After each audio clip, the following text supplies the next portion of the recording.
आज की कहानी, मौत का महातांडव, हॉरर स्टोरी। हिमाचल प्रदेश के ऊंचे पहाड़ों में घने जंगलों से घिरा एक छोटा सा गांव था। ये गांव अपनी खूबसूरती के लिए जाना जाता था, लेकिन पिछले कुछ सालों से इस गांव पर एक अजीब सा सन्नाटा छा गया था। गांव में कुछ डरावनी घटनाएं होने लगी थी। गांव के लोग डर के साए में जीने लगे थे। हर रात अजीबोगरीब आवाजें और भयानक चीखें गांव में गूंजती थीं। कई लोग रहस्यमय तरीके से गायब हो गए थे और जो बच गए थे वे डर के मारे घरों से बाहर निकलने से डरते थे। एक दिन शहर से 4 दोस्त राहुल, रिया, अमित और दीपक इस गांव में घूमने आए। उन्हें इस गांव के बारे में अजीबोगरीब कहानियां सुनी थीं, लेकिन वे इन कहानियों पर विश्वास नहीं करते थे। जैसे ही वे गांव में पहुंचे, उन्हें एक अजीब सी पावर महसूस हुई। हवा ठंडी और भारी थी और हर तरफ सन्नाटा था। उन्होंने कुछ गांव के लोगों को देखा जो डर के मारे कांप रहे थे। गांव वालों ने उन्हें बताया कि गांव में भूतों का साया है और वे हर रात लोगों को मार रहे हैं। उन्होंने इन बातों को अनदेखा किया और एक पुराने खाली घर में रुकने का फैसला किया। रात होते ही डरावनी चीखें और अजीबोगरीब आवाजें शुरू हो गईं। वो लोग डर के मारे हिल नहीं पा रहे थे। अचानक उन्होंने खिड़की पर खरोंच सुनी।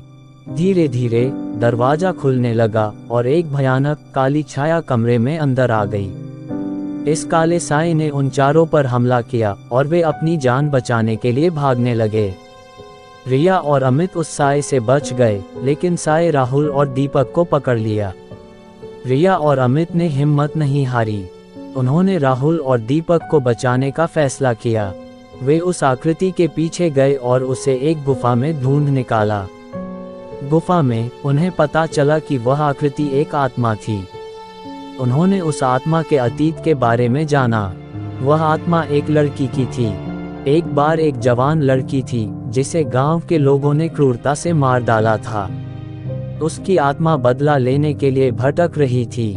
रिया और अमित ने आत्मा को समझाया कि वह अब अकेली नहीं थी। रिया और अमित ने आत्मा से माफी मांगी और उसे सबको माफ करने के लिए और शांति से रहने के लिए कहा।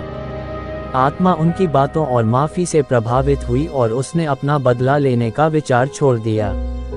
आत्मा ने राहुल और दीपक को छोड़ दिया और शांति से हवा बनकर आसमान में गायब हो गई। गांव पर काले साए का भय हट गया और लोग फिर से खुशी खुशी रहने लगे।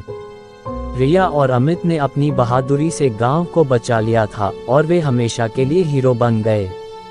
अंत में मिलता हूं आपको नेक्स्ट वीडियो में किसी नए टॉपिक के साथ। Love you so much Anas की जनता। अगर आप लोगों के पास भी कोई डरावनी हॉरर स्टोरी है तो आप हमें इंस्टाग्राम पर DM करें। अगर आपको वीडियो अच्छी लगी हो तो प्लीज़ वीडियो को लाइक करें और चैनल को भी सब्सक्राइब करके बेल नोटिफिकेशन को ऑल पर प्रेस कर दें। Thanks for your watching.